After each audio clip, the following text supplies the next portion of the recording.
Foi então que Alice me ligou. Ela estava chorando, com a voz quebrada, pedindo para conversarmos. Disse que os médicos haviam sugerido que eu fosse testada como possível doadora, já que irmãs têm maior chance de compatibilidade. A primeira coisa que senti foi...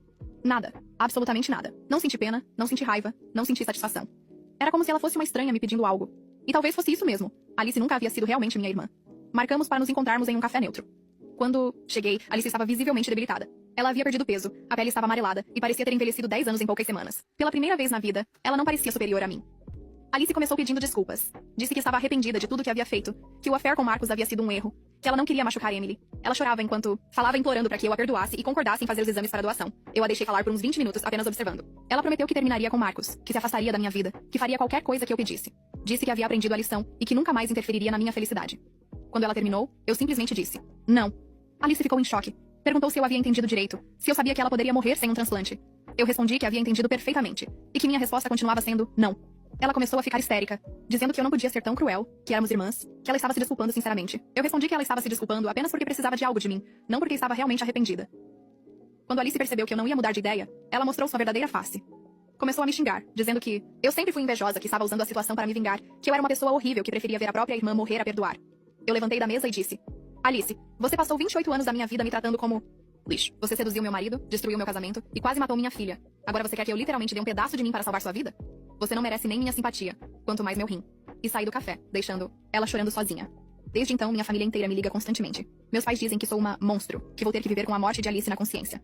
Marcos me manda mensagens dizendo que sou psicopata e que estou provando que nunca prestei mesmo.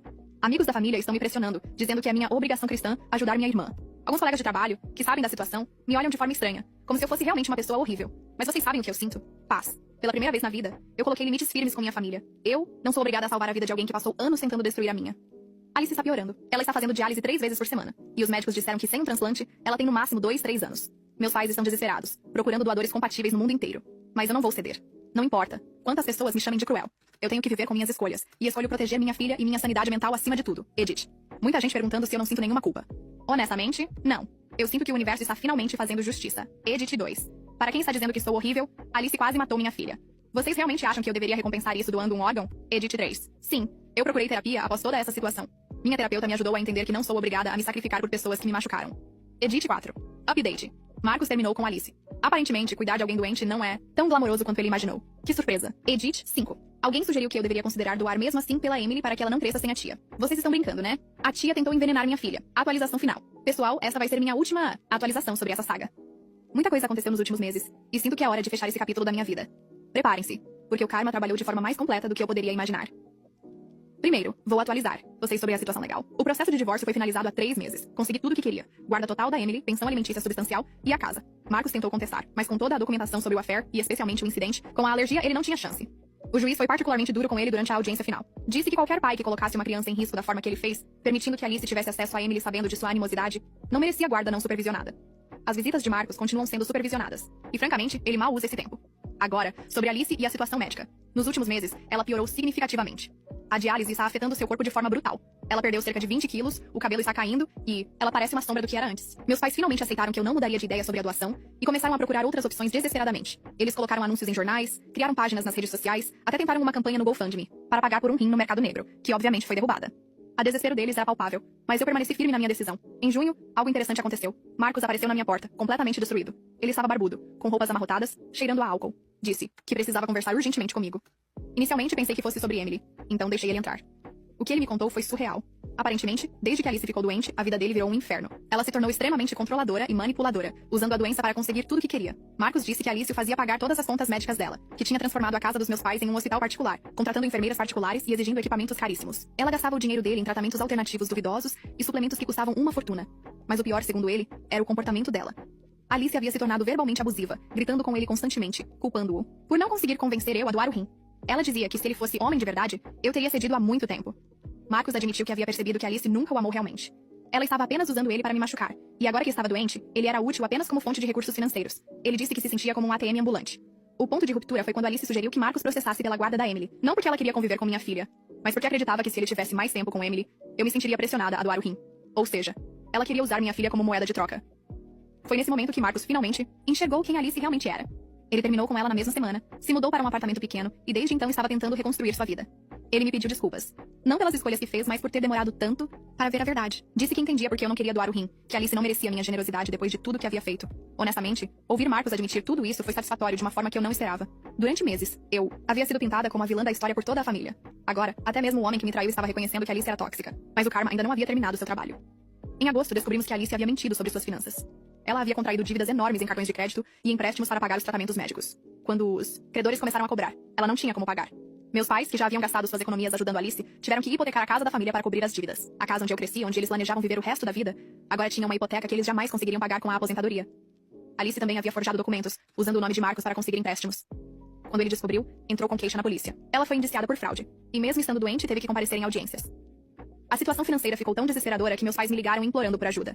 Não para doar o rim, mas para emprestar dinheiro para pagar as contas médicas de Alice. Eles choravam no telefone, dizendo que iam perder a casa, que não sabiam mais o que fazer. Eu disse não. Mais uma vez coloquei meus limites. Não ia financiar a vida de alguém que tentou destruir a minha. Em setembro, aconteceu o que talvez tenha sido o momento mais karma de toda essa história. Alice estava no hospital para uma sessão de diálise, quando teve uma crise de raiva porque a enfermeira estava demorando muito para preparar a máquina. Ela começou a gritar, xingar a equipe médica, exigindo tratamento VIP.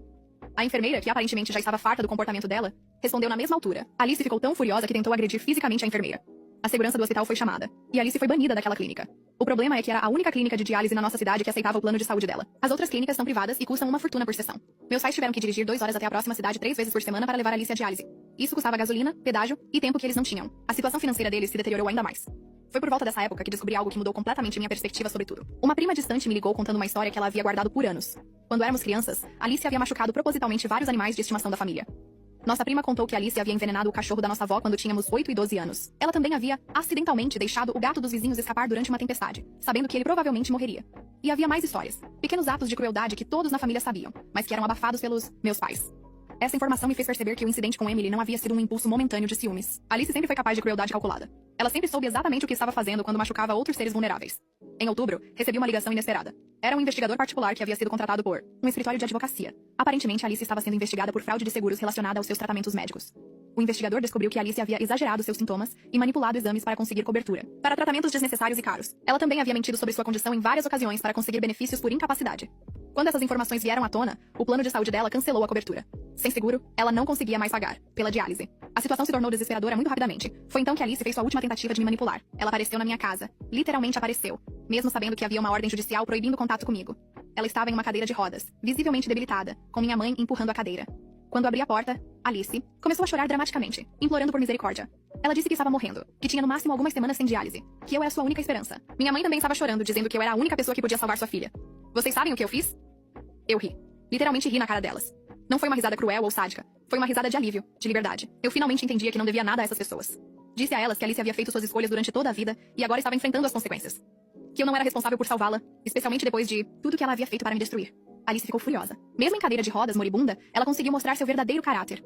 Começou a me xingar, dizendo que eu sempre fui um erro, que meus pais nunca me quiseram, que eu era uma psicopata por deixar minha própria irmã morrer. Eu fechei a porta na cara delas e liguei para a polícia, relatando a violação da ordem judicial. Alice foi levada para a delegacia, onde passou algumas horas antes de meus pais conseguirem pagar a fiança. Isso foi há 2 semanas. Desde então, Alice está em cuidados paliativos em casa. Meus pais venderam tudo que tinham de valor para pagar por uma enfermeira particular. Eles perderam a casa, se mudaram para um apartamento pequeno e estão vivendo uma vida completamente diferente. Marcos, por sua vez, está tentando reconstruir seu relacionamento comigo. Não romanticamente, mas como co-pai da Emily. Ele reconhece que cometeu erros terríveis e está fazendo terapia. As visitas supervisionadas continuam, mas agora ele realmente se esforça para ser um bom pai. Emily, minha pequena guerreira, está prosperando. Ela tem 2 anos agora. É um bebê alegre e saudável. Como é ainda muito pequena, não tem memórias da situação traumática, o que é uma benção. Estamos seguindo todas as recomendações médicas e ela está se desenvolvendo perfeitamente. Eu estou finalmente vivendo minha vida nos meus termos. Consegui uma promoção no trabalho, compramos uma casa nova, menor, mas toda nossa, e Emily e eu estamos construindo nossa própria família. Apenas nós 2. Recebi algumas mensagens de parentes distantes me culpando pela situação de Alice. Alguns disseram que vão ter que viver sabendo que poderiam ter salvado uma vida. Outros disseram que sou fria e sem coração. Mas vocês sabem o que eu aprendi durante essa jornada? Que não sou obrigada a pôr fogo em mim mesma para manter outras pessoas aquecidas. Que perdão não significa aceitar abuso. E que às vezes, o karma precisa de uma ajudinha para fazer seu trabalho. Alice provavelmente falecerá nos próximos meses, falecendo sozinha, sem dinheiro, depois de perder tudo que achava importante. Marcos a abandonou. Meus pais estão financeiramente destruídos por causa dela. E ela não tem amigos reais porque sempre foi uma pessoa horrível. E eu vou seguir vivendo minha vida, criando minha filha e construindo relacionamentos saudáveis, com pessoas que realmente me amam. O karma é real, pessoal. Às vezes demora, mas sempre chega. E quando chega, é completo. Edite. Para quem está me mandando mensagens privadas dizendo que sou um monstro, vocês não viveram 28 anos sendo abusados por essa pessoa. Vocês não tiveram sua filha quase morta por ela. Eu não devo nada a Alice. Edite. 2. Sim, eu sei que ela vai morrer. E não, eu não me sinto culpada. Ela cavou sua própria cova durante décadas. Edite. 3. Para quem está perguntando sobre Emily, ela está perfeita. feliz, saudável e cercada por pessoas que realmente a amam, que é tudo que importa. Edit 4.